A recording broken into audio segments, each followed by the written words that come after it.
Dear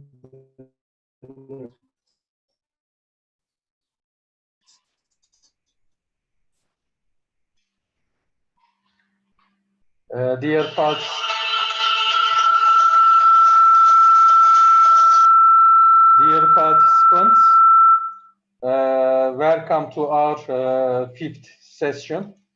Now, Mr. Rohit Kanda, do you hear me?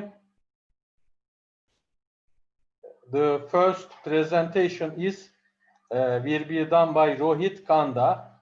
Mr. Rohit Kanda, do you hear me? Can you open your microphone? Mr. Rohit. Yeah, yes, I can hear you. Now we can hear you. You can start your presentation, please. And our time is limited with 5 minutes only. Okay. Thank you very much. Kindly enable screen sharing. I'm unable to share the screen. Okay, now you can share your screen. Yeah. It is permitted now.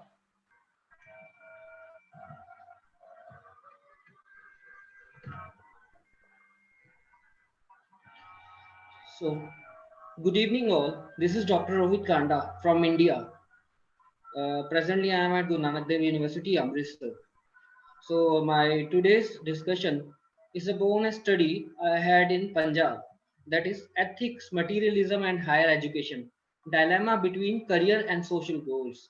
It basically looks upon that how much we are concerned with that of our career goal and that of our social goals, while looking in between the ethical consideration, the materialistic society, as well as the discussion about relationship with the higher education as such. With a brief overview, I mean, the brief objective of this study was to, look about that what is the impact of higher education, where the shifting ethical advance is more money oriented than that of the, value added society. When we come about the methods of the study, that was a descriptive study based upon 100 students studying at a leading university in northwestern Punjab, especially giving an overview about the northwestern India as such, that how the things are over there and how the impact of ethical education is there upon the life goals as well as the materialistic uh, environment in the society as such. The results they give a combined picture I'll discuss in the coming slides. So, introducing about that materialism, it is a general theory that what is constitute, that is ultimately the material thing that is only matter in the society. We are not much considered about whether there are some non-materialistic or some tangible things are there in society that matter.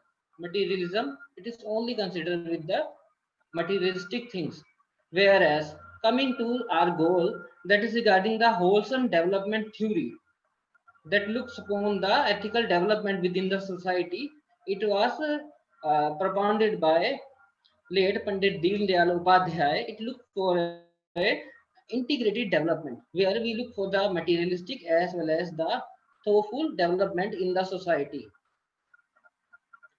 While speaking on the text has different view as such.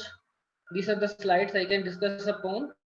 But on the career goal and social objective, the studies say that the young individuals, they usually feel uncertain about having a balance in between their ethical as well as the materialistic and their family and societal goals. So there should be a orientation program or such other measures to minimize such a consideration. To sum up, the existing premise of the studies have been held on materialism and consumer behavior. But such study, especially in the region that was covered, it was not found as such. Coming to the research methods, the sample size, it was 100 students, as I have already told about. It was based upon the random sampling held on the university departments itself. While coming to the data collection instrument, that was a pre-designed questionnaire with the close-ended questions as such. So These were the various variables that have been covered within the study regarding the income flow, personal experience, personal occupation, then purchase with family, purchase with friends, group behavior as such, group impact, and the consumption behavior as such. Coming to the results and discussion, the K-means cluster analysis, we were able to determine three clusters that were namely consumption communicative, senior poor students, elite background, senior rich students, lifestyle communicative, young poor students as such. While we tested the reliability using Cronbach alpha, we found that communication was somehow never been a measure of bearing that materialism enhancement. Whereas while doing the principal component analysis, we found a few of the variable as such, because these are the demographics held in the study as such. So now I am coming to the principal component analysis as such. So those were the few of the factors that were been found in the study. The status and monetary flow. It was a considerable factor within the study with 12% of variation. While the group purchase behavior, it was the second most, definable construct that affected the materialism within the individual. Group lifestyle, group remuneration, there were other measures as such. Coming to the results of K-mean cluster analysis, as I already told, there were three clusters as such. You can visualize same in the study as such. Here, we can look upon that there has been an impact of the marginalized communities within the university system. They were more imbibed toward their family goals, whereas people from that highly influential and somewhere monetarily rich status, they were more concerned about their materialistic goals as such. But that marginalized communities as such, they were more considerate about their goals towards family and society.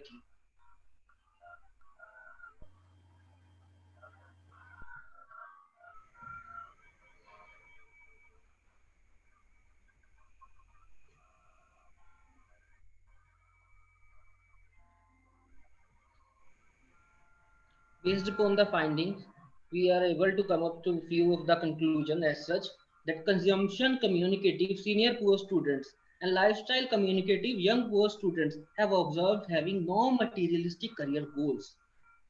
A high prospect of integrated career and social development is a common person, provided the academic discipline and gender are observed as a matter of variation otherwise. But based upon these things, we can conclude as well as recommend that in the educational institution, we specifically need to focus upon that the group behavior as well as the behavior with that of the faculty member. We teach the ethical practices in our study material, but the institutional change is not as such in the institution, so they can learn upon and the students accordingly learn upon the values within their life system, and accordingly they can have a ethical prospects within their whole life and prospering towards the societal enhancement. And otherwise we can enhance the staff behavior that can bring up social lifestyle within the students, within themselves, and within the institution as a whole.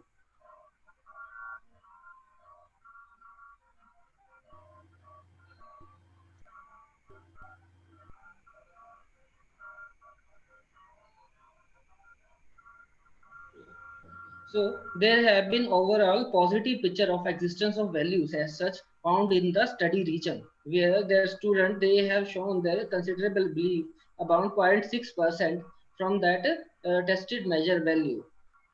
But other suggestions are there that the society and the community at large, they also need to take some of the initiative toward enhancing the ethical values.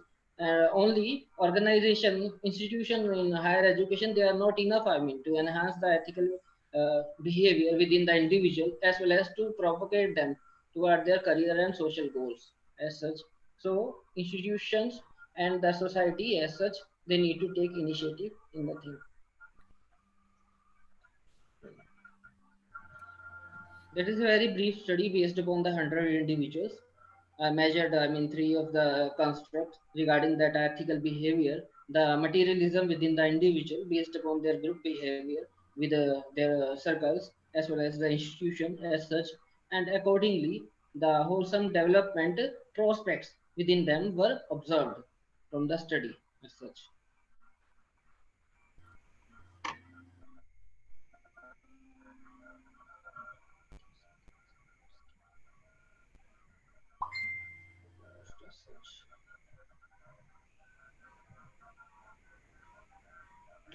Yes. So that was my finding as such that we were able to, I mean, have three clusters as such, but the communicative individual, they had no as such, I mean, difference found from the study.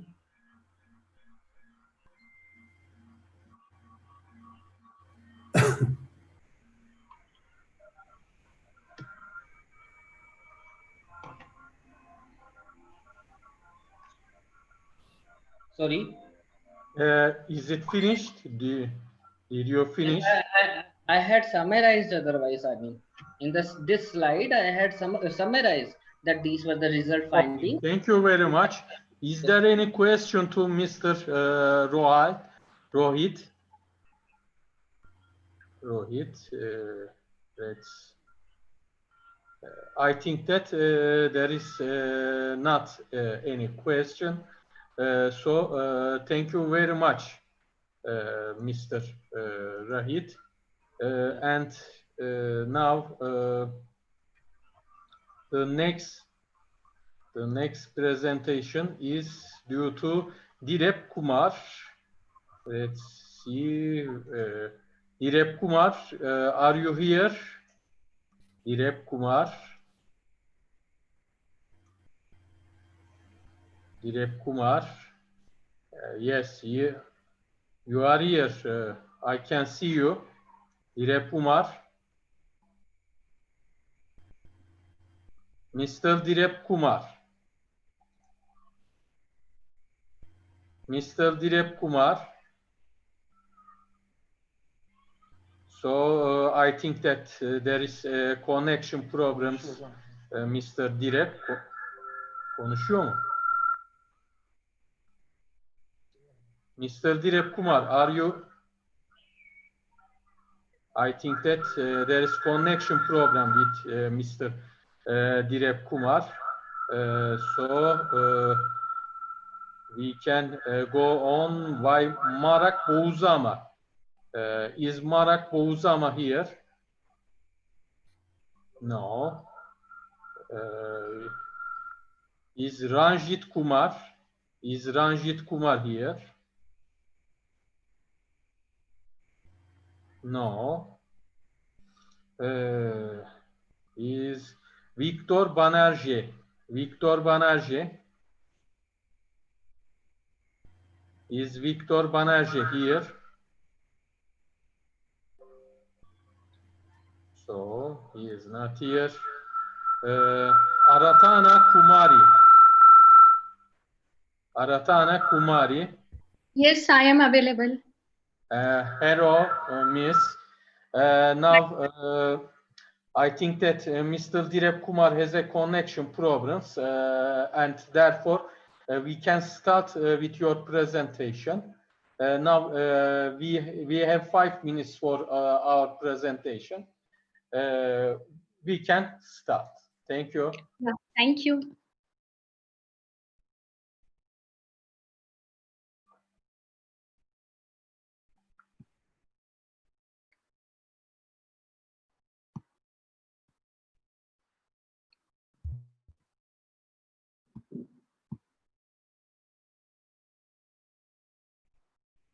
So,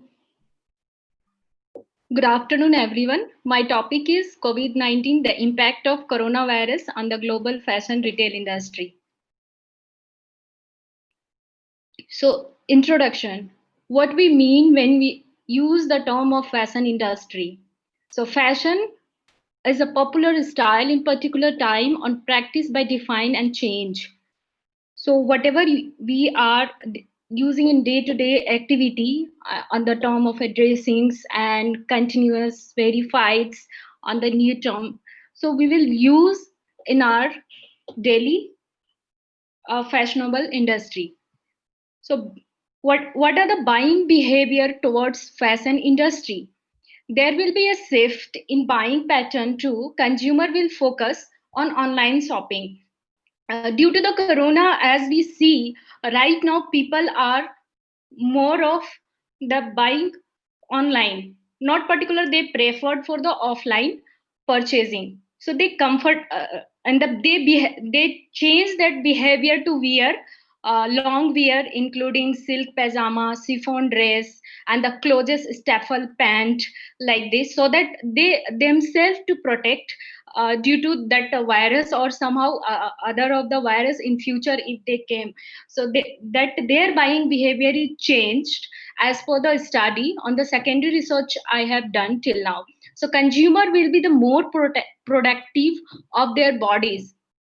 So they will stay away from the exposing like more of the impact in like women wear. So they will choose that they will wear that the chiffon or a long wear. So nature of the fashion market. So it is characterized by very short product life, consumer preference, like manufacturing and marketing and retail alternative. So over here we will mainly make us what exactly we are doing in all world. Actually we prefer that US and Europe market, but the actual fashion market is New York, Milan, Paris, and London. So I think so we have to be do study more and more in that area as compared to the US and Europe market. So one of the reason is their leading role in the apparel sector is that they are able to acquire information on future trend in color, theme, and style in advance. So as we see that we usually copy to US and Europe, but if we can explore in New York, Milan, London, Paris, so there is the so many styles and variants, and they have that more productive as compared to other countries in on the term of designing and the fashion. So what are the impact ongoing on the fashion beauty right now after the COVID-19? So as everybody know that this COVID virus came from Wuhan city, and till the March that 19th thousand death ratio, but till 18th of July the death ratio is increased is around 6 lakhs. So that is the very no, effective in our current ongoing fashion industry retailers market. So the stock market has declined.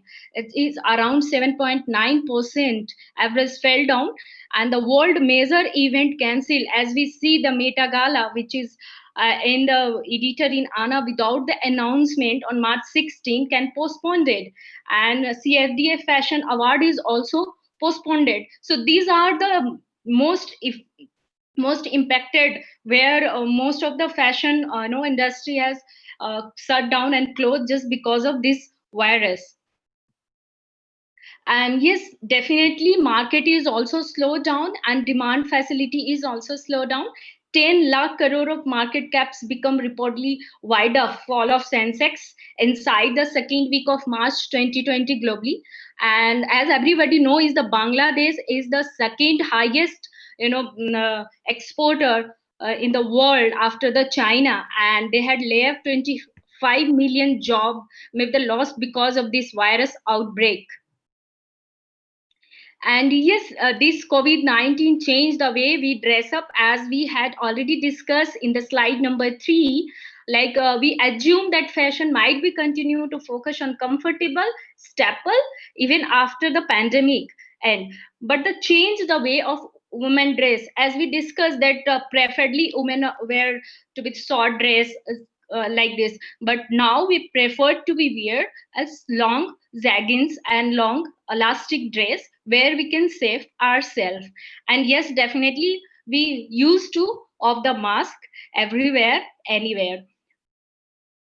An objective of this study is all about the manner we get dressed up is closely after the COVID-19, every day is the life, thousand and thousand, it may also depart its mark of the clothes we wear. So sometimes customer will also become more concerned about their clothes and are opted for the sustainability product. So likely to see as increase the demand of sustainability wear and the seasonal trend. So as everybody knows, sometimes the market is fall down just because of the season. Somehow like winter and other season that came, but obviously that this is the one COVID-19 came in our scenario, and entire world had changed the dress up style, and they are more prefer to sustainable cotton wear so that they will feel more comfortable.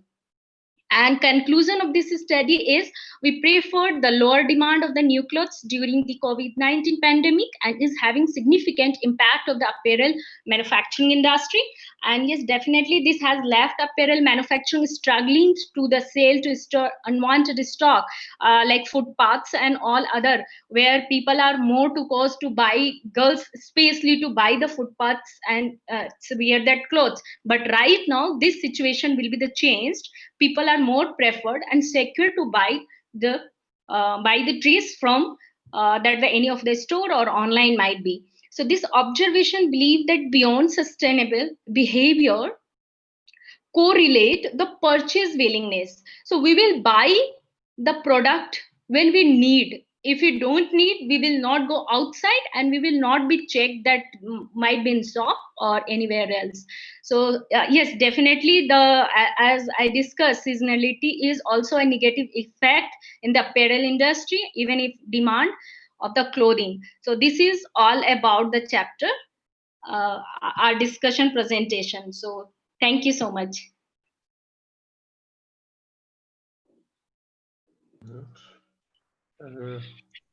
We thank you, Mrs. Of course, coronavirus affects many things in our lives, including consumption styles and economics. Is there any question to Ms. Aratana Kumari? I look at chat box, no question, and there is no one hands up, so there is no question. We thank you, Aratana Kumari. We are grateful to listen you and your presentation. Mr.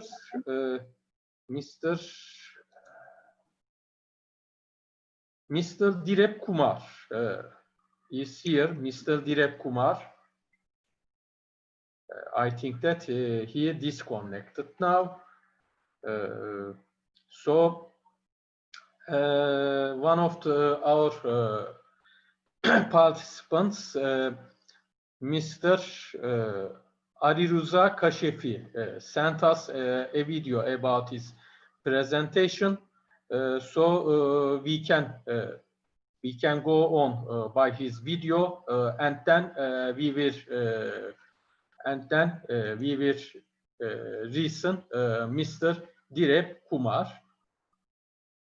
Evet. Share screen.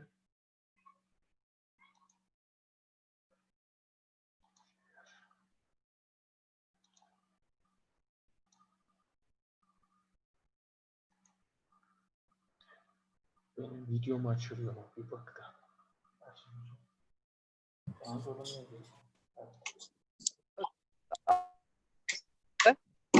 I believe hello. Hello.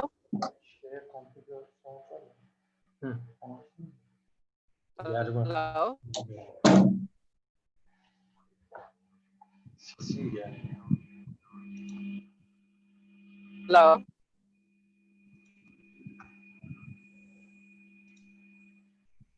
I want to express my gratitude and pleasure to attend in Ekonder 2020 the second International Economic, Business and Social Science Congress. My name is Ariruza Kashefi. I'm from Iran, Semnan. I work in Central Bank of the Islamic Republic of Iran, actually in Economic Statistics Office.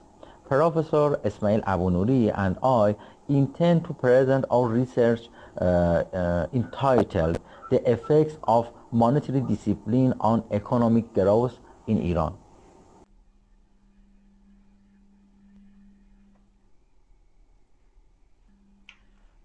One of the major concerns of numerous economic systems of various countries is the issue of economic growth and development. And one of the controversial topics in the discussion of development economics is how financial markets affect financial growth. Therefore, in theory provided by economists, there is a complicated relationship between financial sector development and economic growth, and there are major disagreement on the way, direction, and extent of their relationship. Accordingly, given the ambiguity and disagreement about how the financial sector influence economic growth. In this study, we try to investigate the ambiguities, the effect of monetary indiscipline on economic growth in Iranian provinces. In this study, using the method of analyzing financial ratio based on one of the subcategories of bank health indicators called quality management indicator, which has been introduced under Camel's model in International Monetary Fund. The efficiency index has been calculated as a percentage and in the form of the ratio of facilities to deposit after the education of a loan to deposit ratio. Also, in this research, Viktor the Banerjee bank's bağıranamamış. overdraft Ha, sen from demişsin. the central bank has been Direp'te considered as a monetary bağıranamamış. indiscipline index. In this study, data from 30 Iranian provinces during the period of 2006 up to 2014 was. The opinions of different economists differ about the role of banks as an important part of financial development in the economy. Schumpeter in 1911 believes that financial intermediation services are essential to technical invention and economic development. But Lucas in 1988 argues that in principle financial sectors are not important and effective in operating economic. Correctly working lazım hocam. The Doğru değil mi? model used Doğru. in this study is based on the indigenous growth models in the framework of Kubi-Douglas function, and it is similar to the solo growth model. In this question, while represented the total production GDP growth, which is a function of technology A labor and physical capital K. Also, technology is a function of efficiency index, a monetary indiscipline index, asset quality index, human capital, Misiri index, and Gini coefficient. In this study, the loan to deposit ratio (LDR) has been used to introduce the monetary indiscipline index. Usually, the LDR value is less than 80%. To calculate the MII, considering the limitation of the research using the dummy variable, the numbers above 100% LDR are multiplied by 1 and the numbers below by 100 LDR are multiplied by 0.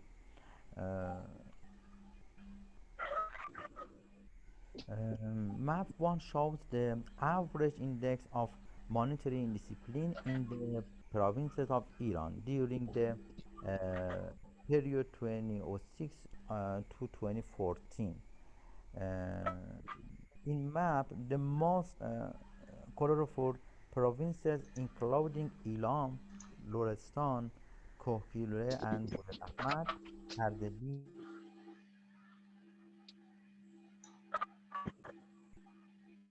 have had the most monetary indiscipline.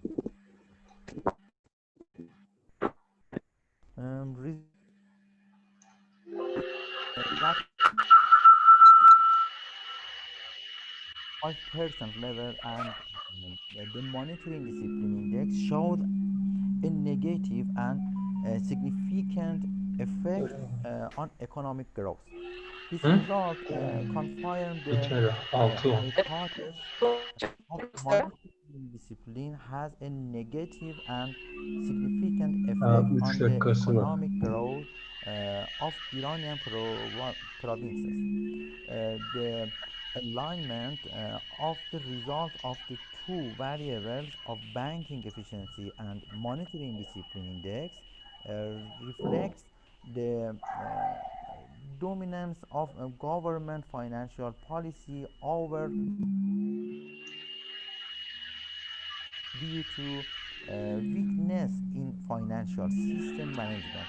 The current defective structure of the central bank's relations with the banking network in Iran, basic control money, hidden budget defect, the inadequacy of banks' resources and 2 dakika var. expenditures, the reduction of the central bank's legal authority over bank operation.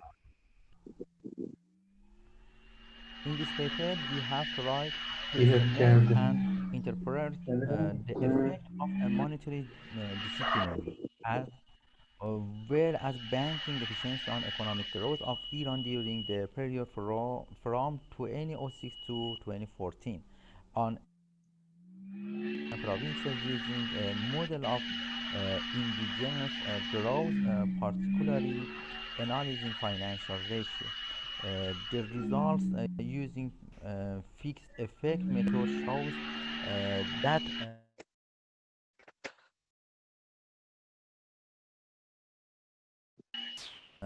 literacy rate, Gini coefficient, and Miser Benim index internet have a connection'um negative unstable. and significant effect will the labor İnternetimden productivity de and capital bağlanamam. inventory in this side have a positive and significant effect on economic growth in Iran. Also, the negative effect of monetary indiscipline on economic growth indicates the lack of authority and independence of the central bank and the budget deficit and financial indiscipline of the government. Therefore, reforming the country's banking structure and reforming relation between the government and the central bank is necessary to increase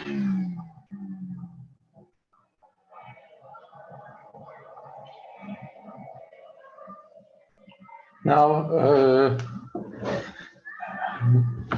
Mr. Now, thanks to Mr. Ali Rıza Kashefi. Now, I think that there is no connection problems. Mr. Dilek Kumar, do you hear me? Yes, yes, sir. Okay, you can start your presentation. Okay, sir. Thank you, sir.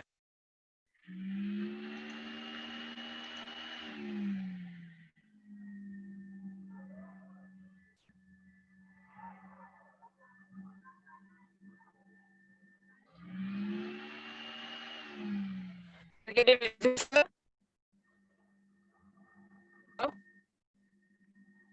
Hello? Okay, we can see you. Hello. Yes, sir. Thank you, sir. During the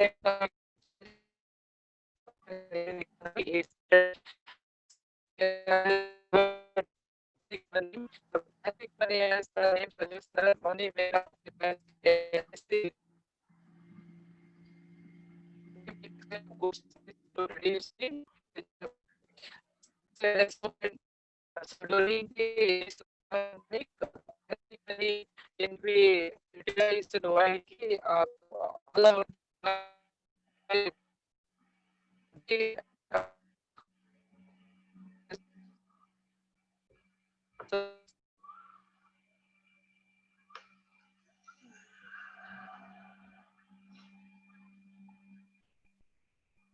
Sen duyuyor musun?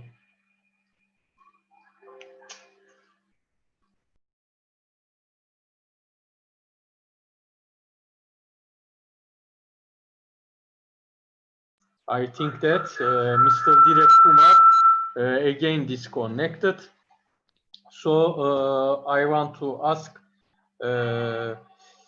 Marak Bozama, Ranjit Kumar, Victor Banerjee. Is there Victor Banerjee? Are you here? Or anybody who has presentations in this? Start my presentation, please. Okay, and Mohammed Matuk, hello. Hello. Hello. Now you can present your presentation, please. Thank you so much, Mr. Dr. Serkand. Thank you so much. I will start. Yes, and we have 5 minutes, please. Okay, inshallah.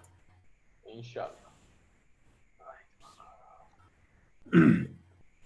My topic is about energy management and green management between social responsibility.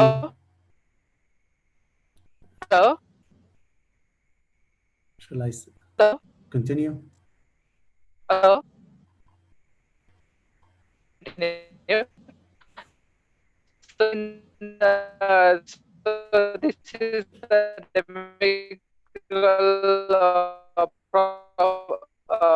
profile of the respondents. So I have checked the survey and from respondents, here 36 male respondents, and I have tested the hypothesis. What I have. So yeah, I used the Kaifka test for testing the hypothesis. Here, Mr. Mohammed or there Mr. is Dilek working? yes. Okay. So then it says the results and discussion. The majority of the respondents are opinion that credit card to be expensive as many other charges are charged on it. The majority of the respondents don't know about the repayment concern trap. It is found that most of the respondents plastic cards are increased spending habits. At present, people are being asked to pay extra use cards in retail outlets. Is it possible to either subsidize or incentive the use of the card or reduce the use of cash? The government can now perhaps get into the arrangement with companies like MasterCard, Visa, RuPay card, and other. Thumb scanning facility can incorporate plastic money usage so that the safety is ensured. The people get assured to use the plastic card. The government should be put a cap on cash transaction to make the use of PAN mandatory in all sales transactions above limit, and to make the changes in the laws to facilitate greater use of the card, checks, and other instruments. The government wants to create greater awareness among the people of the benefits through RuPay cards and similar instruments. A credit card must register for SMS services so that the information is relayed every time the credit card is used and a fraud can be detected. So this is what you call the results and discussions. And let me come to the conclusion part of my study. So India is moving towards the cashless society, but many of them are not completely ready to go cashless.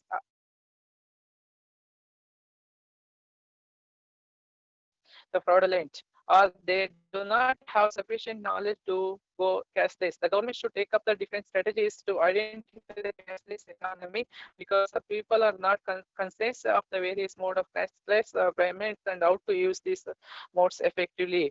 So this is about the conclusion of my studies. Thank you. Hello. Hello. Thank you very much, Mr. Direp. But in somewhere you go away and comes back. This is for internet connection.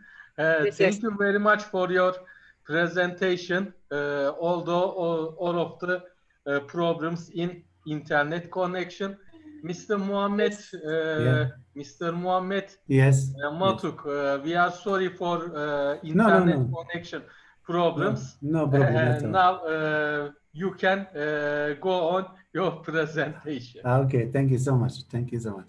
I will start.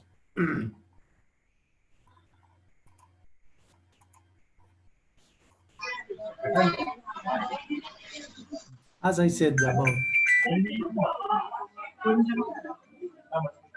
Introduction. In the world, it realized the security of its resource stability development become a priority in development. The concept of stability is simply defined as carrying on development in a manner that use resources considering needs of future generation. Many concepts emerged to support sustainable development model on the enterprise level, as it is the most influential factor in driving this environment. Energy management and green management. Energy management and green management are two integrated concepts.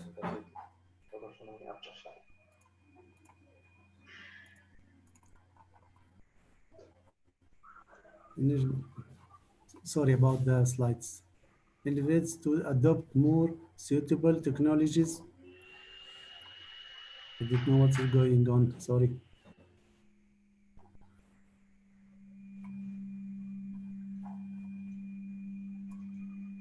Introduction. In world realized security of resources stability become a priority in development. Something changed, sorry about that.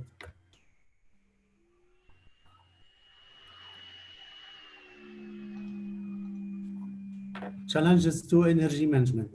Conflict of interest between the river behind this investment and the, I don't know the application, there is something wrong, sorry.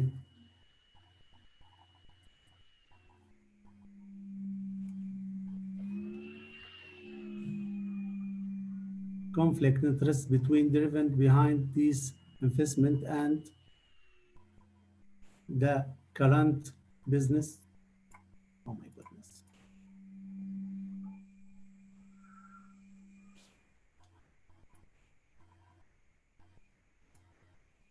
The slides goes by itself.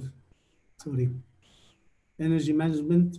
The concept of energy management is mainly considered with addressing the continuous and increasing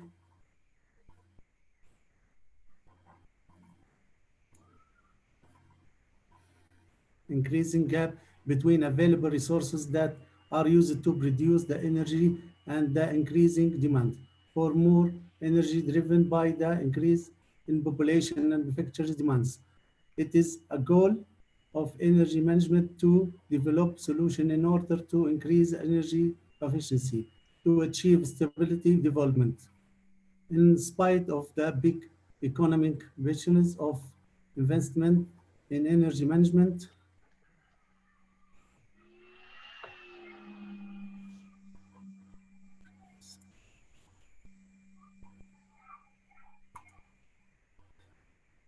this is the first time I use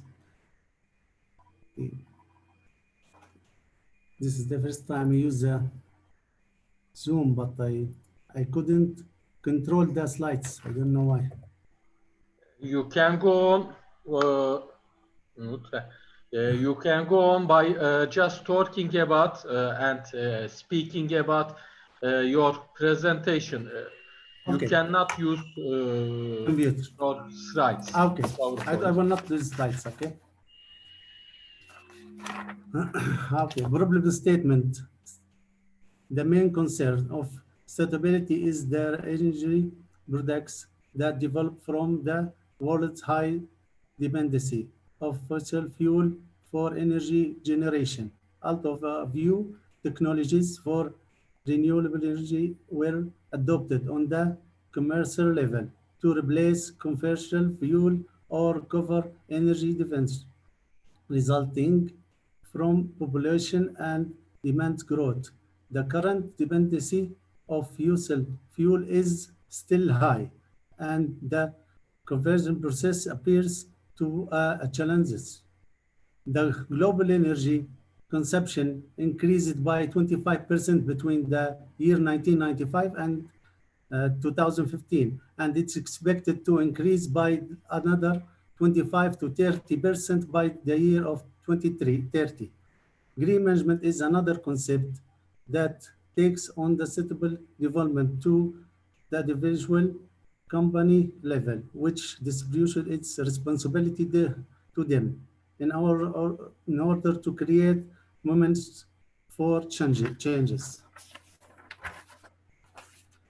The aim of study, the concepts of energy and green management have a very important social dimension to them, which is discussed through the course of this article.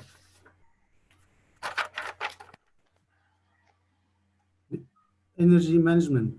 The concept of energy management is mainly concerned with addressing the continuous and increasing gap between available resources that are used to produce the energy and increasing demands for more energy driven by increase in population and manufacturers demands. It's the goal of the energy management to develop solutions in order to increase energy efficiency to achieve suitable development. In spite of the big economic potential of investment in energy management, which mainly target solving the issue of the energy products, there has been delayed investment to adopt more sustainable technology and techniques.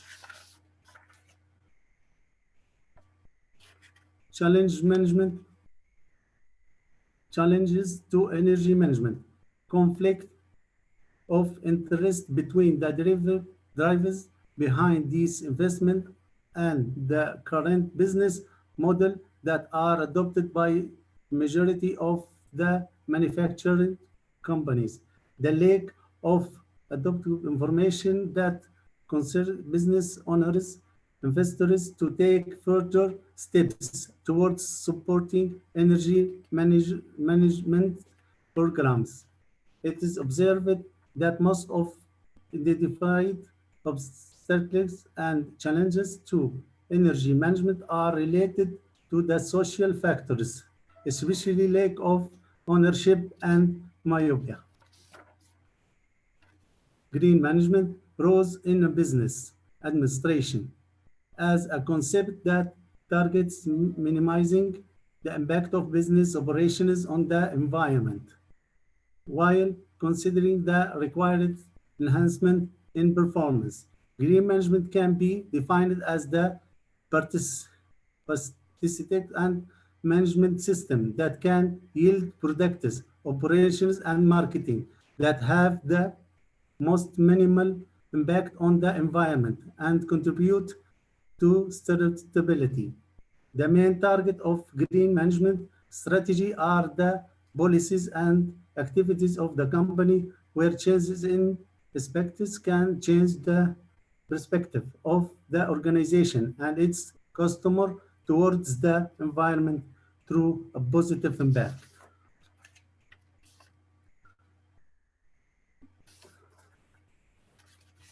Role of social responsibility. Corporate social responsibility refer to sense of belonging of the corporation to the community. It operates in which translates into activities that serve the interests and benefits of that community in a way that exceeds the required level by law. The concept of CSR extends towards the people in a community as well as the environment in order to create a value added and minimize the negative impact since. The environment includes employee, customer, suppliers, investors, community, stakeholders, competitive governments that are affected by the company expenses. Impact of CSR, corporate social responsibility adds obligation on companies beyond their customer and immediate stakeholders include groups that are affected by its various operations. The objectives and targets of company should not be limited to production and efficiency on business level, but also extended to understand the required consideration as a part of society. Green management and energy management are concepts that support sustainable development, which makes them a part of the relationship with CSR when adding the human factor. I will go to the conclusion. CSREM and GM discussion. The creation of suitable business model requires identifying its inhibitors and promoters. Analysis of the business forces shows that corporate social responsibility is one of the most important promoters of corporate sustainability, along with ethics, NGOs, government, and local community based management, economics, construction costs, and competitive has considered as enhancers of for corporate sensibility. Green management and energy management are important pillars of corporate sensibility. Therefore, it can be suggested that green and energy management are promoted by strong corporate social responsibility. In the conclusion, the adoption of green and energy management strategy is considered a part of driving corporate sensibility. The relationship between corporate sensibility and corporate social responsibility confirms that there is potential relationship between the latter and energy and green management techniques, practices, and strategies. The relationship can be further confirmed through a research on a group of corporations in different countries through the adoption of these concepts and the relationship between them. The evaluation can be carried out through a set of indicators that are provided in many studies in literature. Such an approach can provide statistical evidence on the causes and effect of corporate social responsibility on the implementation of green and energy management practices as well as suitable development. And thank you.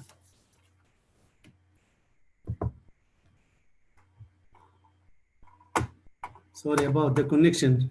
We thank you, Mr. Mohammed. Thank you for thank you very much. slideshow is didn't stable. I don't know why. This is the first time I use Zoom. Internet connection is not very good today. I Thank you think so much. in all over the world. Yeah. So now I want to ask Mr. Marak Bouzama, Ranjit Kumar, or Victor Banerjee. I think that Victor, there is someone Victor. Victor Banerjee is here. Yes, sir, I'm here. Hello. Okay, now your camera is not working. Yeah, 1 second. I think I have some issue with my camera, sir. So I hope it won't be a problem because it's showing that there is some error. So if you want, you can go on by talking. Okay, sir. Okay. So, hello, distinguished guest. I am presenting the paper on the geography of space and loneliness of closeted bisexual men. This is just a piece of my research article that I have presented on different other seminars and other conferences. So, to start with the abstract, I will say that loneliness is a distressing experience inducing negative feeling whenever it is imposed explicitly or implicitly. Loneliness is chronic for bisexual men owing to the constant stigmatization, negative stereotype, and attitude towards bisexuality.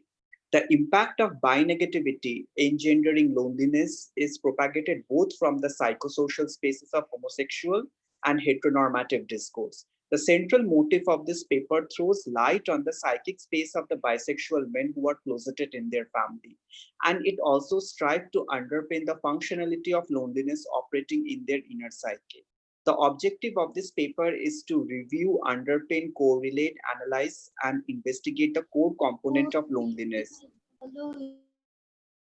I'm including the stereotypical image perceived of bisexual being unstable with illegitimate sexual orientation, the preconceived notion of bisexual being unfaithful in relationship and vice versa, associated with the life of closeted bisexual men.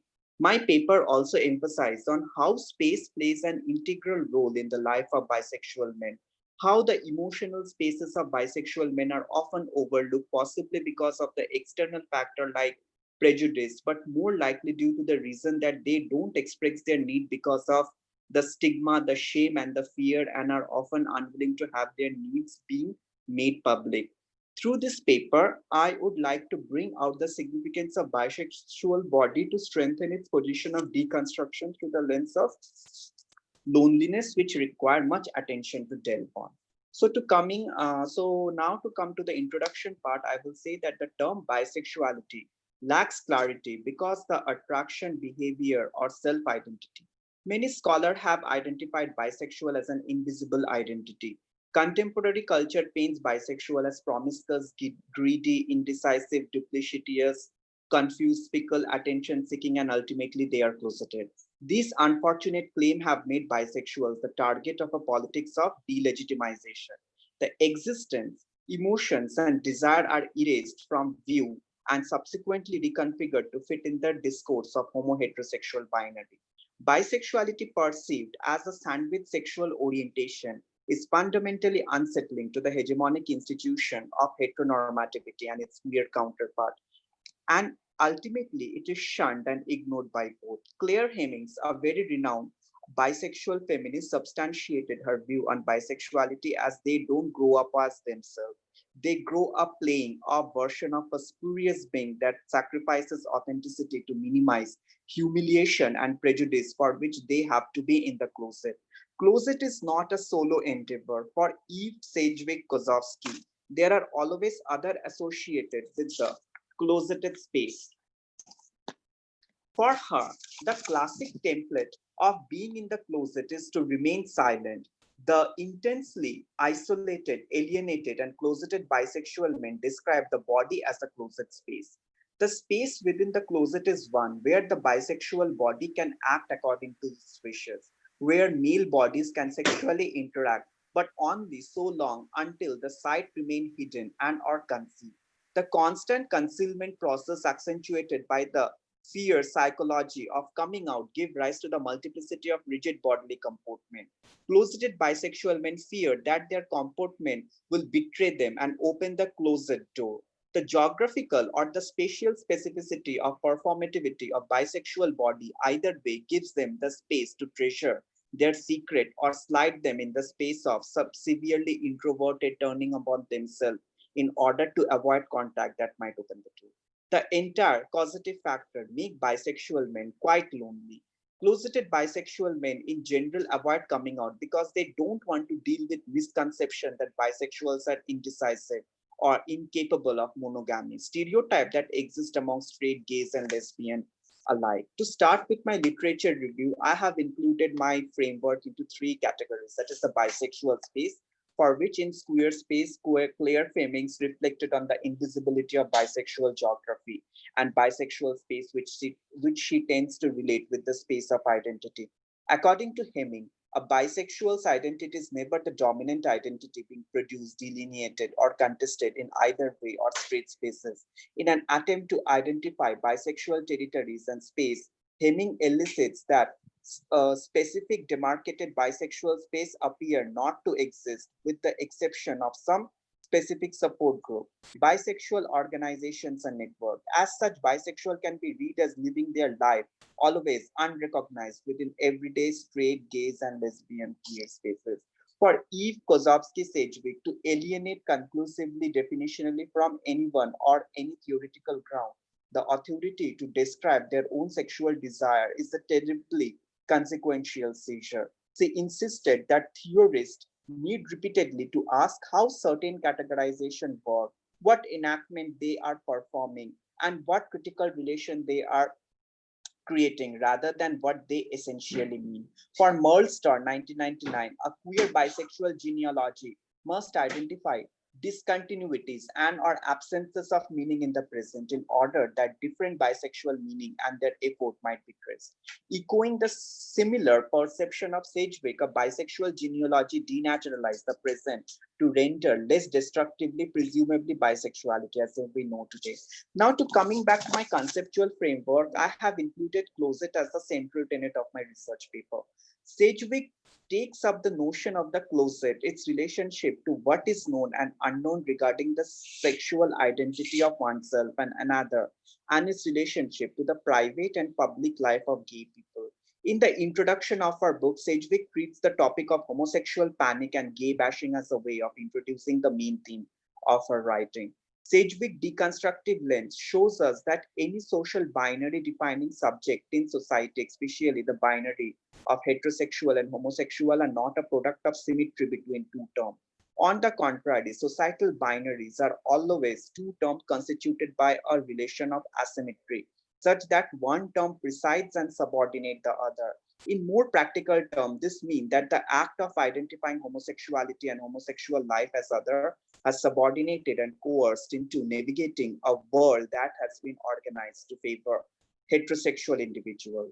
For Sedgwick, closet has a locational dynamics and it always involves the interventions of other.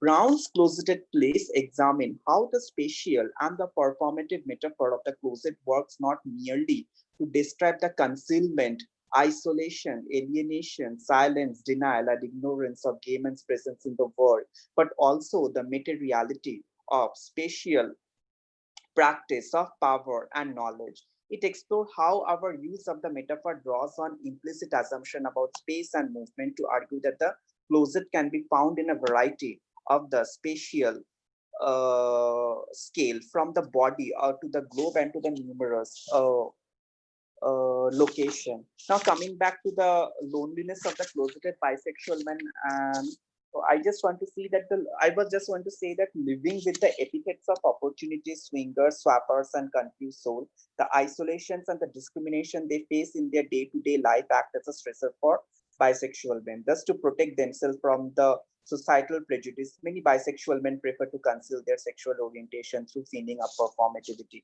Closeting is generally believed to be stressful. The intense isolation and alienations of bisexual closeted men, especially in experience, also describe the materiality of the body as a closet space. While closet space offered the bisexual men to treasure their secret, it also pushed them severely in the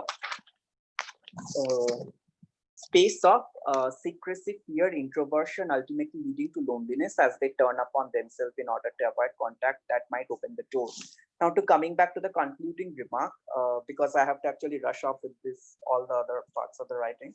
So, loneliness through the lens of emotional space, relation, and queer geography critically study the trajectory of space, place, and sexuality by seeking to find the interrelationship of cause-effect dynamics of loneliness with space-place discourse. The geographical epistemology till date have focused on different dimensional aspects in which loneliness is subdued and concealed under the speciality of emotional discourse, receiving only a cursory glance. The purpose of this paper is to critically engage in discussion on space and emotional geography of closeted bisexual men. This paper addressed the multifarious nature of closet space, which plays a pioneering role in the life of bisexual men, tucked between the interstitiality of heteronormativity and homosexual discourse, lacking in its own ground.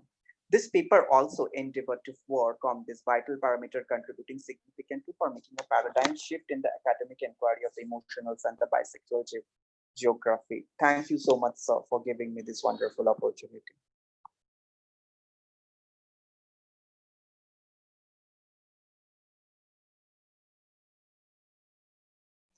Thank you very much, Victor, Mr. Victor. Now, I think that Mr. Marak and Ranjit is not here. So they are not here. We united two sessions, last two sessions, and Mr. Bahwani Emar, I think she is here. Mr. Bhavani MR. So hi, this is Nisha here. Bisha here. NISHA, Nisha sir. Nisha here. Okay. Yes, sir. I have co-authored the paper with Dr. Bhavani ma'am, so I'll be presenting today. Okay, thank you very much. We can Thank you, hear sir. you. Please start, and our time is limited with 5 minutes Sure, for sir. each presentation. Sure, sir. Thank you so much. We thank you. Yes, sir. Yes, sir.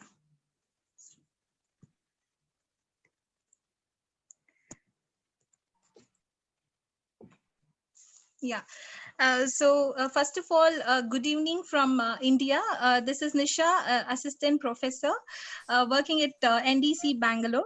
I have co-authored a paper under the guidance of Dr. Bhavani MR ma'am, who is principal of Surana College, Bangalore, India. Our study is on... Good evening, everybody. And Nisha will take over the presentation right now. Go ahead, Nisha. Thank you, ma'am. So our study is on impact of webinars during COVID-19 on learners' experience. COVID-19, as you all know, has radically disrupted the education sector, especially the higher education, if we are looking at. Educational frontliners who are called as academicians are now exposed to many learning opportunities during this pandemic, where, commonly, generally, if you see, our email inboxes are flooded. Our WhatsApp is filled with forwards of various webinar invitations. So the main purpose of our study today was to understand, the learning experience during this escalating number of webinars getting cascaded among the academicians, which may result in what we call as learning fatigue, because of the volume of information they are taking in without any considerable break.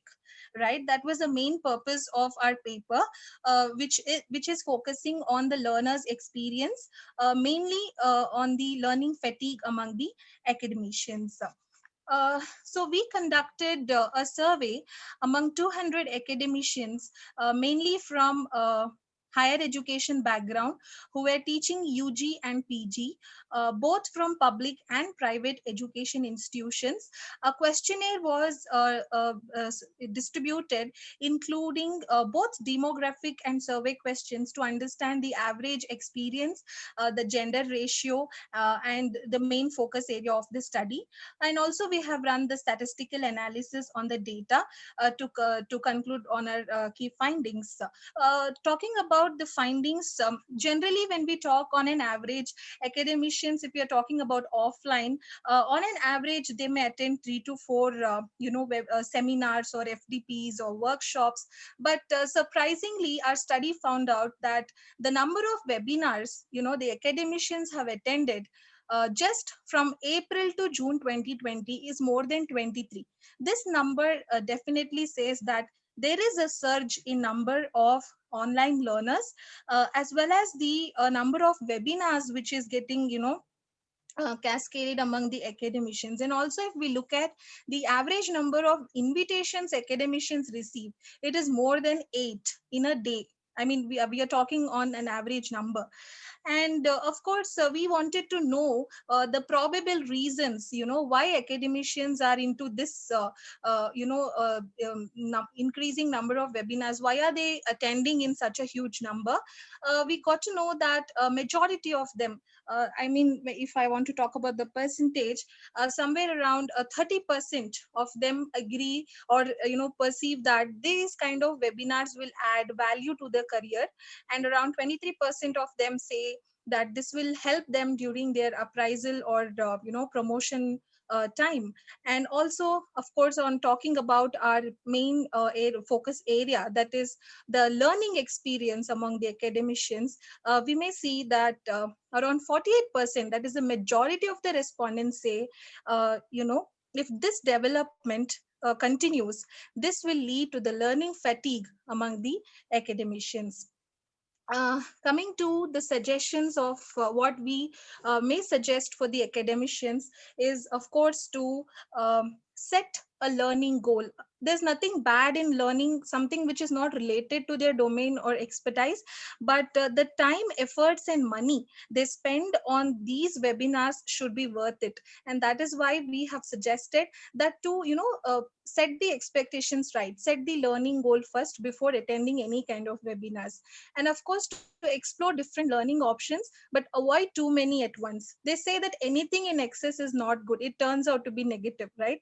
So that's the reason we have suggested to also do a small research before attending any kind of webinar. Research in the sense, not the literal research, but at least to get to know who is the resource person, what value the institution is, passing through the webinar, so that at least, it will help the academicians to go through some valuable webinars.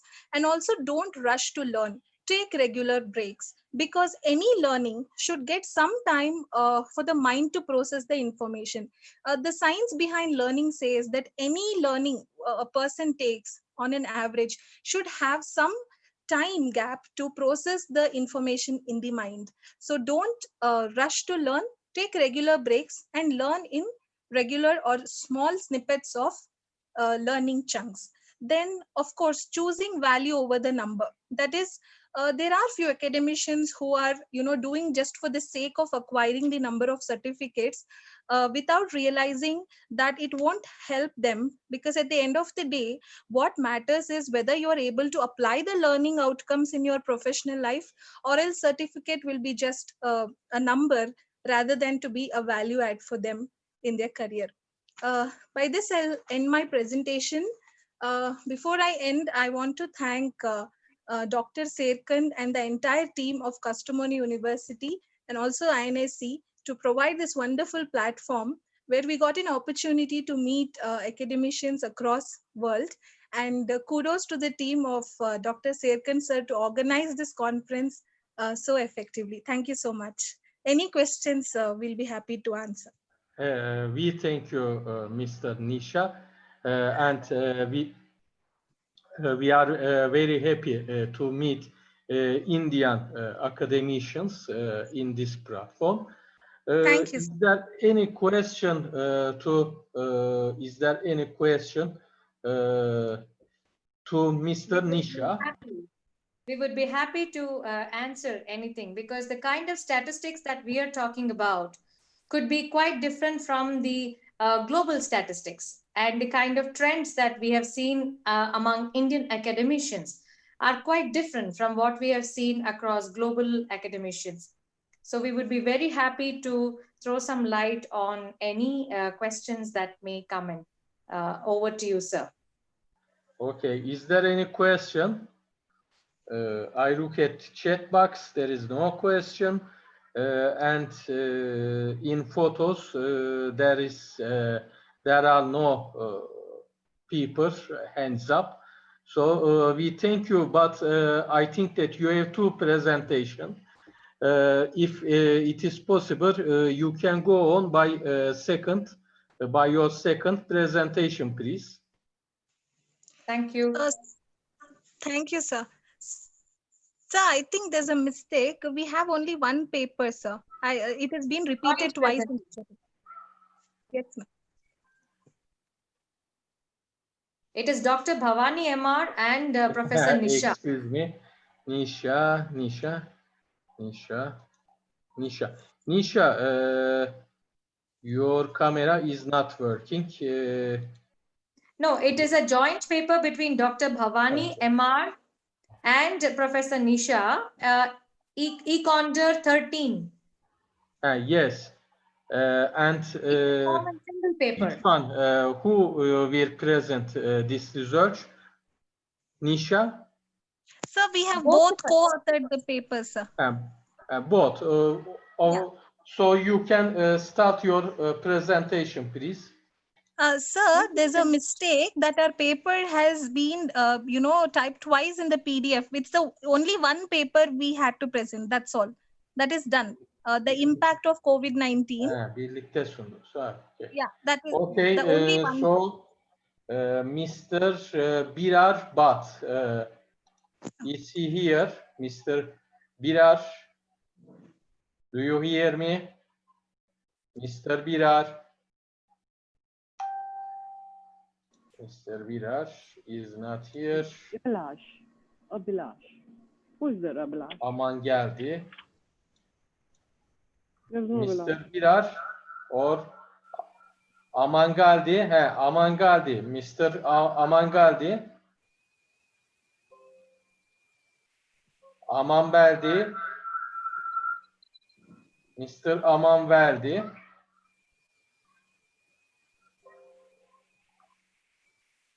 Mr. Aman verdi. Bir. Candan Takur. Mr. Candan Takur. Mr. Candan Takur.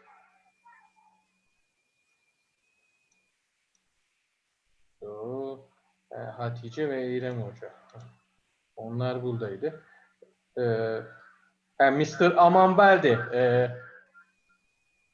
Now, can you present your research? But we cannot hear you.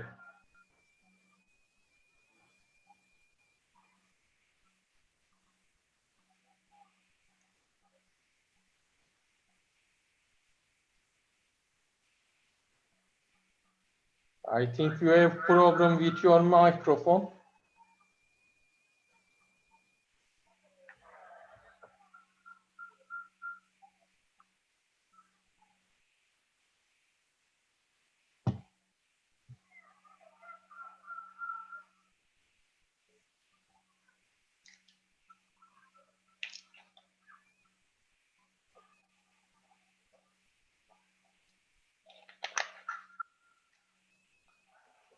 Mr. Aman Beldi, can you talk?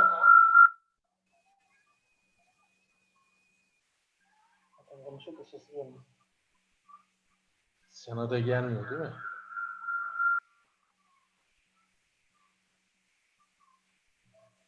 Mr. Aman Beldi, are you talking? Are you speaking?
Şöyle, eylemle mi devam edelim?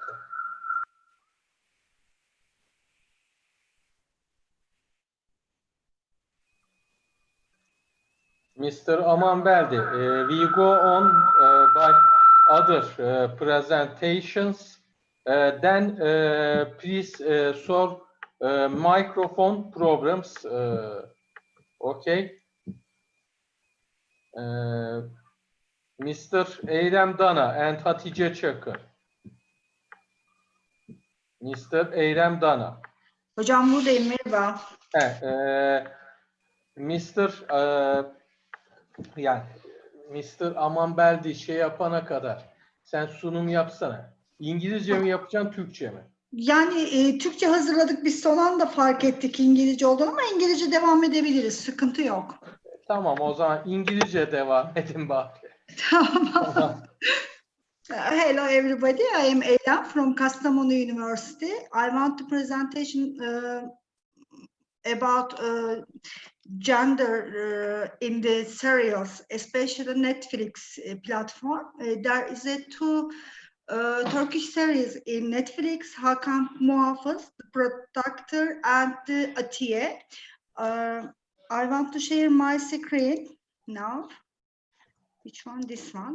Okay. Is it okay? I think.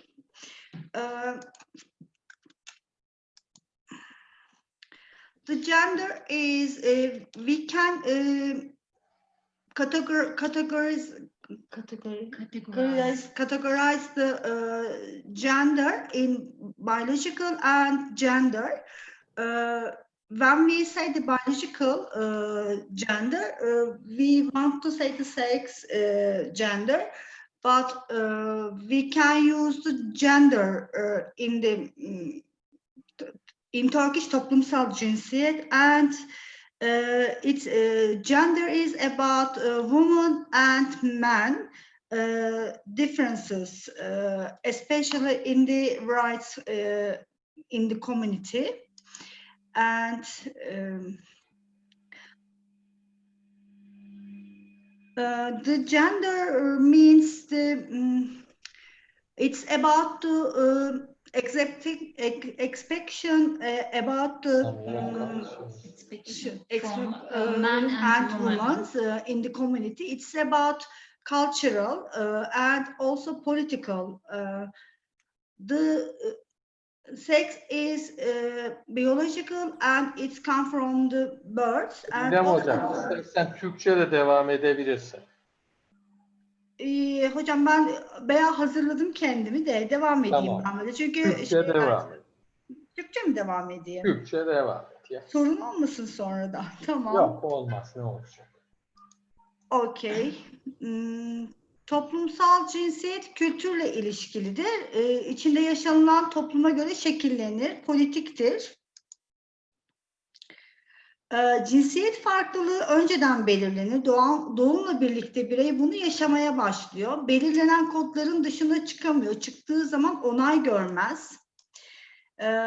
Mesela toplumsal cinsiyet farklılığında neler vardır? Kız çocuklarına bebek alınması, pembe rengin kullanılması, meslek seçimleri. Mesela kızların genellikle işte öğretmen olması, işte belirli saatlerde çalışmaya uygun olması, ev işine vakit ayıracak şekilde olması, erkek çocuklara araba alınması, mavi renk seçilmesi, yine erkek çocuklarını destekleyen mesleklere yönlendirilmesi gibi. Biyolojik cinsiyet dediğimiz şey evrenseldi. Toplumsal cinsiyet ise evrensel değildir. Toplumdan topluma göre, toplumun algısına göre değişir. Toplumsal roller biraz önce de belirttiğim gibi toplumdan topluma değişiklik gösteriyor. Bunun da nedeni kültürlerin toplumdan topluma farklılık göstermesi ve cinsiyetin ona göre belirlenmesi.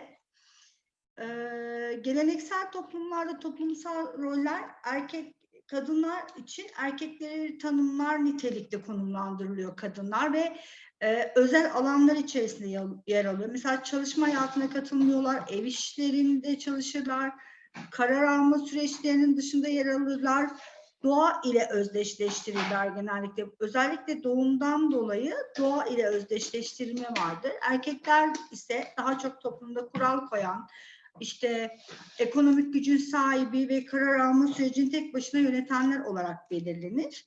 Modern toplumlarda ise geleneksel toplumlardan farklı olarak kadınlar karar alma süreçlerine eklemlenir. Çalışma hayatında aktif olarak yer alır ve kamusal alanda görünmeye başlar. Dizilerde toplumsal cinsiyet genellikle sanatın her alanında olduğu gibi dizilerde de toplumsal cinsiyet, ataerkil düzenin kurduğu toplumsal cinsiyetler yeniden ve yeniden üretilir ve toplumun bunu meşrulaştırılarak toplumun bunu kabul etmesi sağlanır.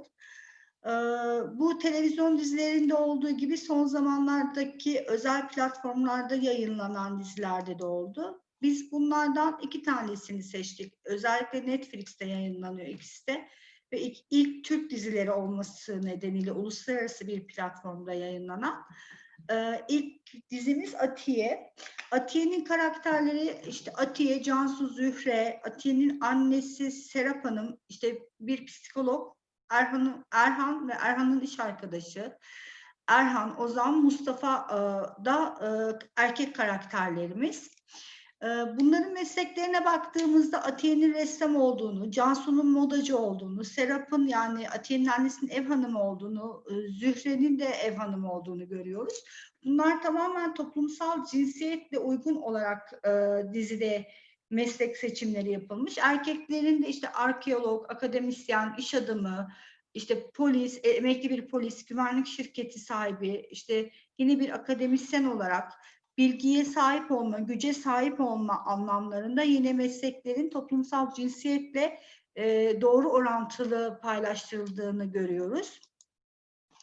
İsim analizlerine baktığımızda toplumsal cinsiyet açısından Atiye dizisinde kadın isimlerinin daha çok geleceğe, yani kadınların doğurganlık özelliklerinden etkilenerek geleceğe, yaşamın devamına işaret ettiğine ve daha çok kadınların naifliğine, doğaüstü güçlerine işaret eden isimler olduğunu gördük. Erkek isimlerinin ise güçle özdeşleştirildiğini, adalet dağıtmakla özdeşleştirildiğini gördük isim anlam olarak. Atiye mekan ve simgeler açısından baktığımızda da erkekler daha çok dış mekanlarda, yüksek mekanlarda, hakim mekanlarda görülüyor. Kadınlar ise daha çok iç mekanlarda görülüyor. Simgelere baktığımızda da yine kadınlara yönelik dizideki simgeler, işte 8 köşeli yıldız, Atiye'nin çizdiği resim ve göbekli tepe ve turna kuşlarının daha çok kadınların maneviyatına dönük simgeler olduğunu gördük. Özellikle mesela Atiye'nin çizdiği resim geçmişten geleceğe, geçmiş ve geleceği simgeliyor. İşte köşeli yıldız, 8 köşeli bir yıldız var. Orada doğumdan ölüme yaşam çizgisini ifade ediyor. İki farklı dünyayı ifade ediyor. Tamamen manevi değerlere yönelik ifadeler. Dizideki bulguları bir araya getirdiğimizde kadınların korunmak için erkekler tarafından korunduğunu, işte onların yolculuklarının erkekler tarafından desteklendiğini ve tamamlandığını görüyoruz. Dizide bir aile kurma baskısı var. Ataerkil düzendeki en önemli göstergelerden biri. Erkeğin gücü, kadının doğaya yakınlığı sürekli olarak bu dizilerde gösteriliyor. Hakan Muhafız dizisinde ise erkek karakterlerimizin isimlerine baktığımızda ve anlamlarına baktığımızda ve mesleklerine baktığımızda Atiye'dekiyle aynı olduğunu görüyoruz. İşte erkeklerin daha çok dışa yönelik mekanlarda çalıştığını, güç sahibi olan işlerde çalıştığını, isimlerinin de yine aynı şekilde gücü temsil eden, işte hakkaniyeti, karar verme sürecinde başta olan kişileri temsil eden anlamlara geldiğini görüyoruz. Kadınların yaptıkları işler ve isimlerin ise tamamen Atiye'deki gibi yine doğaya dönük, işte daha pasif anlamlar içeren anlamları olduğunu görüyoruz. Mekan ve simgeler olarak da kadınların yine daha çok iç mekanlara hapsedildiğini, erkeklerin ise dışarıda olduğunu görüyoruz. Gömlek ve hançerde Hakan Muhafız'daki simgeler yine bunlar gücü temsil eden, koruyuculuğu temsil eden simgeler olarak ataerkil düzenle uyumluluk gösteriyor. Bu dizideki bulgularımızı incelediğimizde yine kadınların aileye önem verdiğini, işte gene doğaüstü güçlerinin olduğunu, daha çok toplumun değer yargılarına uygun olarak her ne kadar savaşma özelliklerine sahip olsalar da dizilerde bu dizideki kadın karakterlerinde en nihai motivasyonlarının bir aile kurmak olduğunu görüyoruz ve kararların yine erkekler tarafından alınıp uygulandığını görüyoruz. Sonuç olarak izlediğimiz iki dizide de, incelediğimiz iki dizide de güç ve bilgelik ataerkil düzenle uyumlu olarak erkekler üzerinden işlenirken maneviyat ve mistik ögelerin kadınlar üzerinden işletildiğini görüyoruz. Yine bu iki dizi toplumsal cinsiyet öğretilerini yeniden üreterek meşrulaştırmış ve izleyiciye sunmuştur. Sunumum bu kadar benim. İsterseniz Hatice geçsin sunusuna hocam. Hazır. Evet, sunarım. Ben de seyretmediğim diziler olduğu için bilemiyorum bir şey yani. Ondan sonra bir şey de diyemiyorum. Diğer kişilerden de soru yok herhalde. Diğer sunuma hemen geçebilirim. Tamam, o zaman Hatice sunsun. Nereden başlıyorsun şurada? Hi everyone, my name is Hatice and I will present my presentation in Turkish or English. Which one, Mr. Dilek? Hocam İngilizce mi, Türkçe mi? Türkçesin, Türkçe. Okay, I will continue my presentation. My presentation is about international flow of in Turkey and the representation of this information flow in main Balkan news. So we talk about pandemic news. So firstly, we talk about international information flow. It's a term related about cultural, economic, and political relations. So the international relations, international informations about two or more regions which related with media or technology. So there is a close relationship between information and technology. So we can discuss the international flows of in the world. So we talk about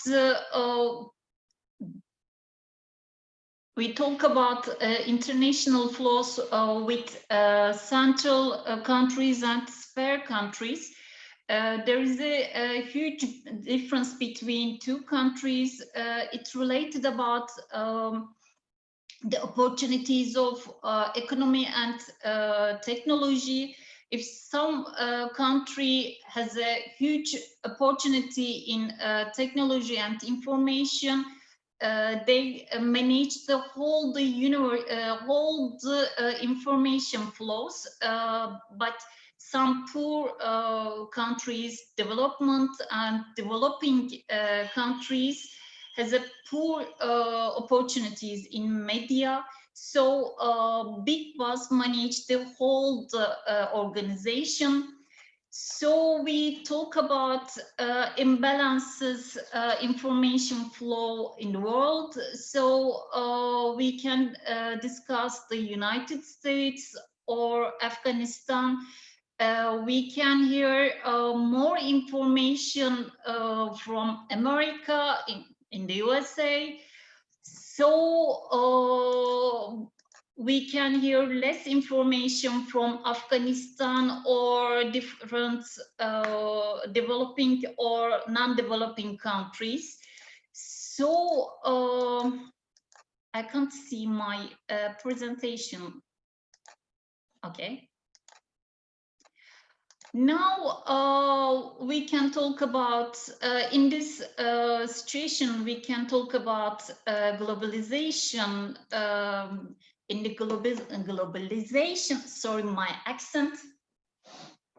In globalization, the big boss manage the whole thing, so they always manage the cultural, political, medical, and economical opportunities. So they can collect the information and distort the information who interested their banks. So we talk about our main bulletin, news bulletins. You can see the some numbers. It's related about the numbers of news which broadcast by Channel D and Fox TV. And you can see the dates. We choose 5 days. These days related about the middle of April in Turkey. In these dates, the pandemic influences decline. The numbers of pandemic increase in these states. So you can see some numbers of news. So there's a huge difference between two main bulletins news. If we check the Channel D news, we can we can see a lot of news about the pandemic. There's a little part of news related about whole the countries. These countries leads the USA leads the news in this flow. The USA, France, Italy, and Germany, we can see the main parts. Sorry, I can't focus on my presentation. So in these numbers, we can see the big bosses manage the information flow, or we can see lots of news related, which related about big countries, development countries like USA, America, Canada, and Germany. So we can see less news about Uganda, Chile, like these countries.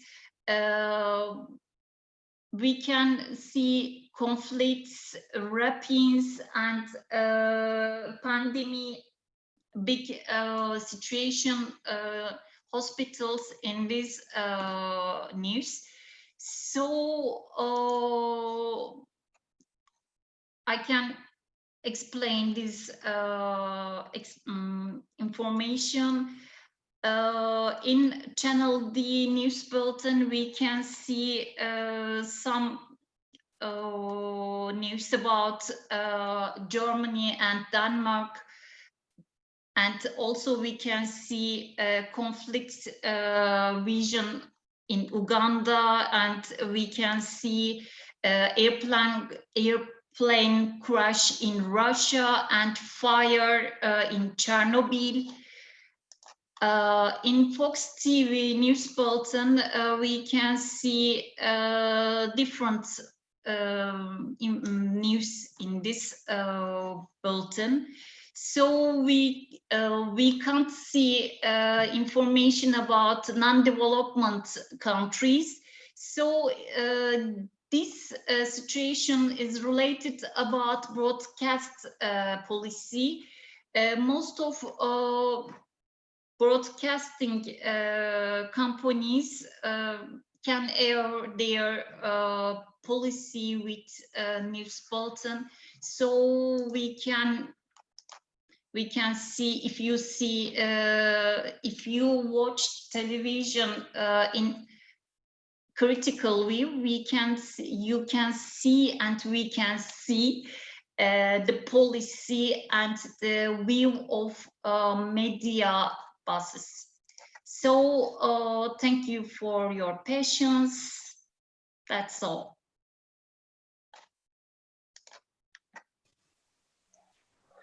Thank you, Mrs. Eylem Dana and Hatice Çakır. Is there any question to Hatice Çakır about this presentation?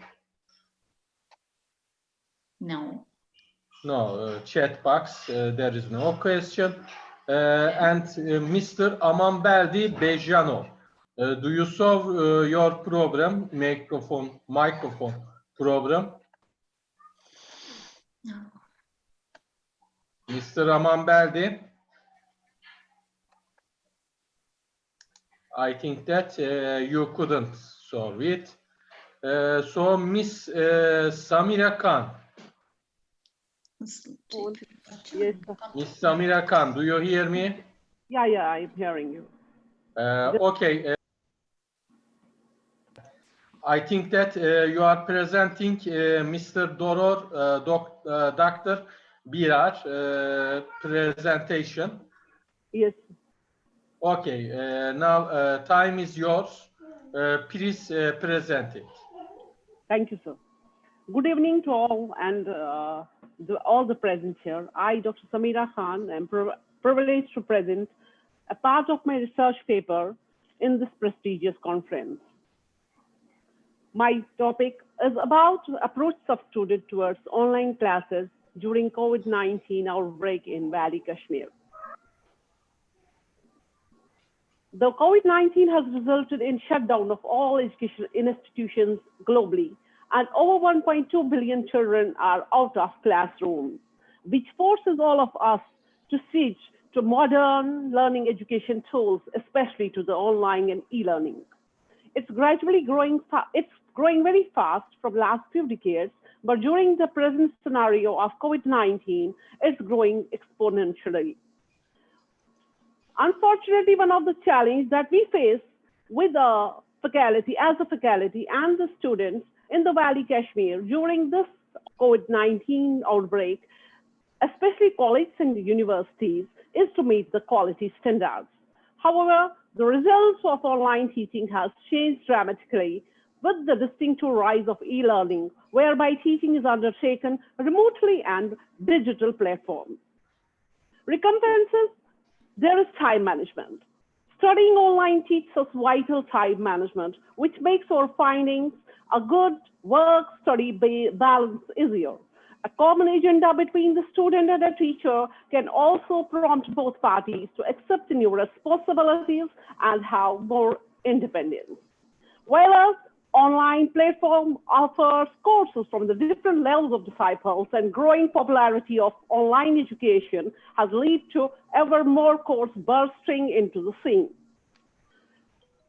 Taking into the accessibility about the accessibility of the courses, online education permits us to study or to teach from literally anywhere in the world.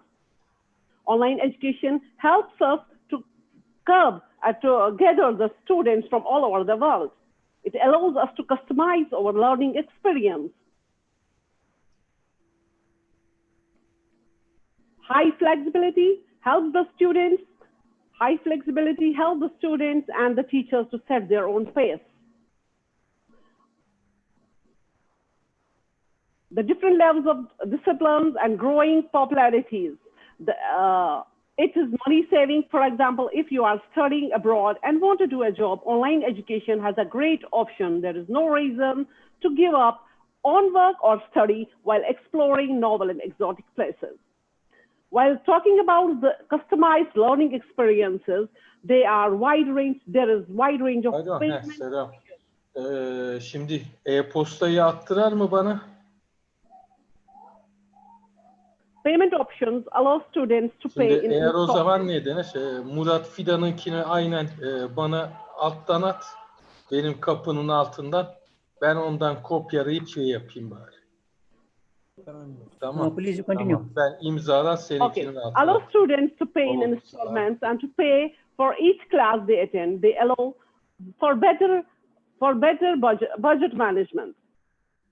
Taking the challenge the challenge and the concerns of the e-learning higher education, particularly in the Kashmir Valley, I have focused in my slide only the three challenges. Among the three challenges, which I feel is the most important, is the financial challenge that Kashmiri students are facing literally this time, because the Kashmir is under the lockdown from last 2019 August, and there is no work, there is no trade, there is no business in the Kashmir Valley from last 1 year. That's why the financial challenge is the most important challenge that we are, as a teacher and the students are facing this time. Going to the methodology, my team with the prominent statistician from the Kashmir, Dr. Bilal, the questionnaire was designed by him, and it was assessed to just know the awareness and attitude of the students about online classes during this pandemic. And the most important formula he used to calculate the results is it's serkand1975's statistical approach, in which we take some values we take under given. The more focus for our study was about to know the attendance in our online classes, to know the flexibility, to know the overload assignments, to know the situations of COVID-19 finish, forward looking for the online classes, to know about the attractiveness, about the assignments, about the quiz, about the helping developing skills in our students, to know about the outbreak, which will it excel the students and give them a new experience, to help us to understand, are we able to satisfy our students, to help us to understand, do our students have the important gadgets, to help us to understand, is the current availability of internet speed that's available to our students, is it enough, which is just 2, while as in the world we are excelling at 5. The environment in our house, is it suitable for the teaching? The model we use in our learning in this paper is the model which was given by Terry Anderson model of e-learning, in which there's an interaction between student and a teacher, and if we go from the outer loop from the teacher, then to synchronous, which is communication, the communication which falls of phone, emails, announcements, discussion blogs, wikis, web conferences, and from the first point, we are feeling lag, because our internet facility is not up to the mark that we can get the tools easily available. Sometimes there is frequent cutoff of the electricity, which hampering our education system there. Coming to the other part of the diagram, which is about the search, which is about the journals, which is about the tutorials, simulations, games, virtual labs, and ebooks. Here again, we are lacking. Our students are lacking, because at 2G, at the just 2G, at the speed of 2G, we are not able to even open one word file.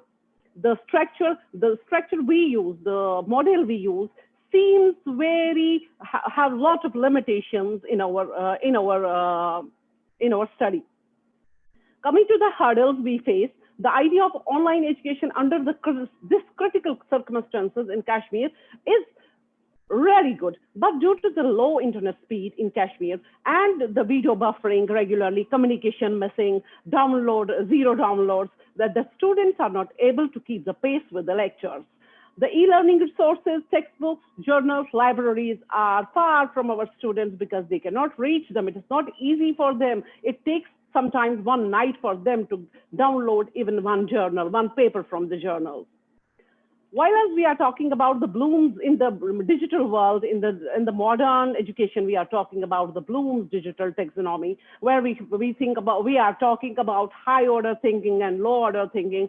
But for our Kashmir, we are very sorry to explain that if we go from the lower end, the understanding level, then the applying level, then the analyzing level, all things lag there because of the internet facility available in the Kashmir is very low. While going to the results of the paper, in this COVID-19 pandemic, digital education could have been a boon students, but unfortunately, the Kashmir region is presently under internet restrictions, and under these restrictions, online education does not seem to have much fruitful for our students. Number two, the learning is an interesting and interactive alternative as compared to classroom teaching, but only for those class of societies, those who are wealthy and can afford smartphones and internet connections. Number three, the teachers must be trained, as only trained teacher can be able to use this digital platform properly and impact the authentic and seamless education of the students. E-learning is like to witness high dropout rate in Kashmir. This is an alarming position for us. Being a Kashmiri teacher, it is an alarm for me that e-learning is going to witness a high dropout cases because due to the lack of atmosphere, because of the financial constraint, because of the facility constraint, because of the internet constraint. The facilities for studying are very low. Furthermore, the frequent power cuts during the day also hurdle students, as the e-learning depend mainly on the electricity. Artificial intelligence, big data, 4G, 5G, cloud-based platform, among other technologies have now acquired a foothold and have been put into the services of education. Kashmir is an educational disadvantage as platform like Zoom, Google Meet, and Microsoft Teams are a cause of frustration for the students, parents, and teachers alike. A recent example, yesterday, my friend, my co-author, Dr. Bilal, same communication, same connection problem, and he was snapped with the connection, and he was not able to chat, he was not able to deliver his lesson, he was not able to go on for his presentation. As the connection snaps multiple times in Kashmir, there is no connectivity in lectures, and it is difficult for uploading and transferring documents, power presentations, and video recordings of virtual classes. Thank you. This is all about the few things about our, these are the few things about the paper we present here. Any questions, sir? Thank you. Thank you very much, Ms. Samira. It is, of course, after coronavirus, e-learning is very important all over the world. As you can see, congresses are held online. Thank you very much again. Is there any question about this presentation?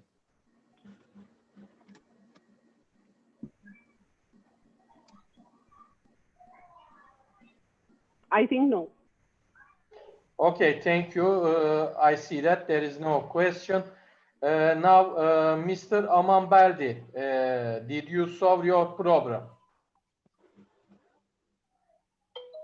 Mr. Amanberdi, did you solve your problem?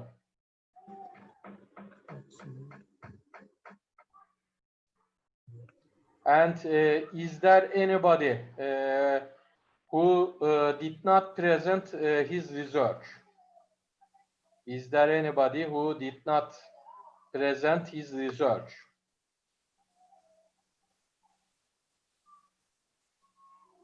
Mr. Amanberdi, please connect with your mobile phone.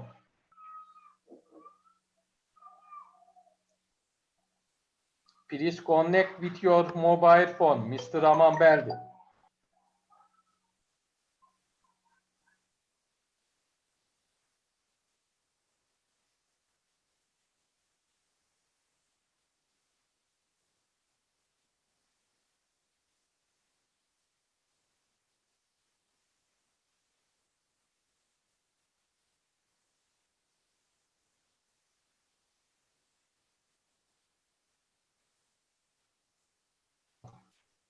Mr. Amanberdi, okay, show your PowerPoint slides and give us opportunity to read your slides, okay?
şey var.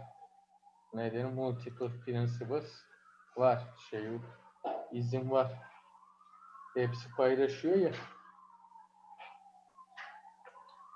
Mr. Amanberdi, please share your PowerPoint slides.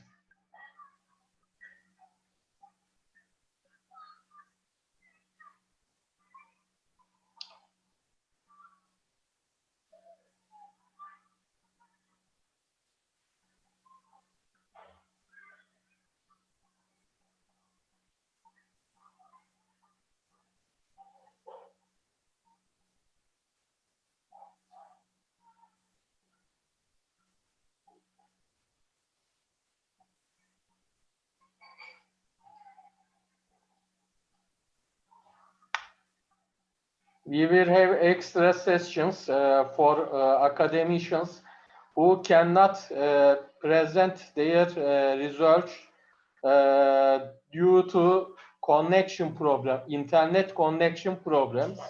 Later, Mr. Amanberdi, I am asking you, please speak or share your PowerPoint slides.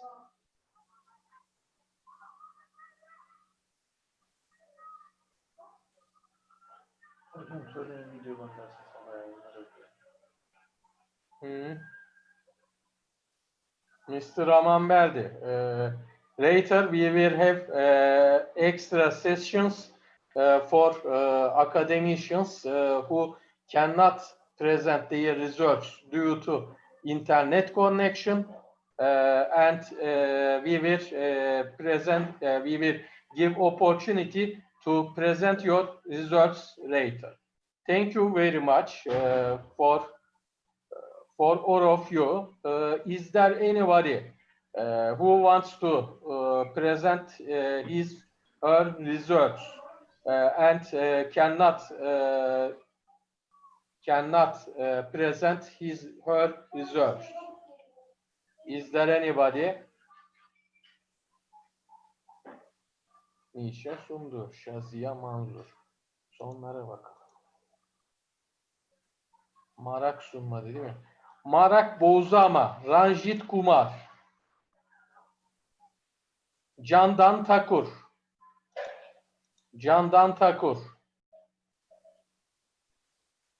So they are not here.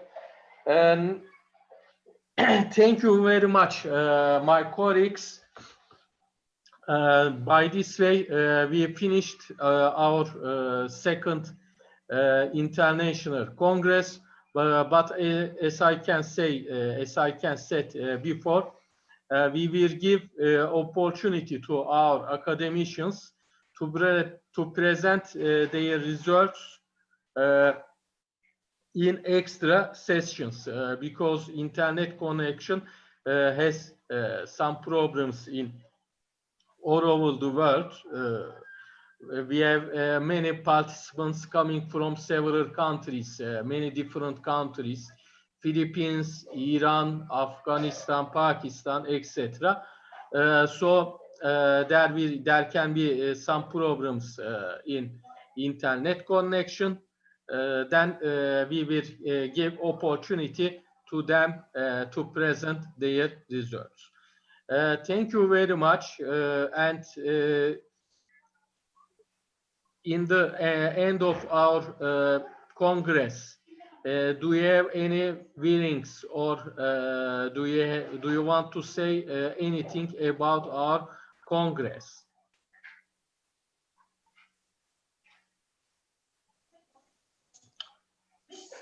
So we thank to all of participants. We hope to meet in third International Econder Congress with you. We are very happy to meet you and to see your presentations, your research. Thank you very much. Bye-bye.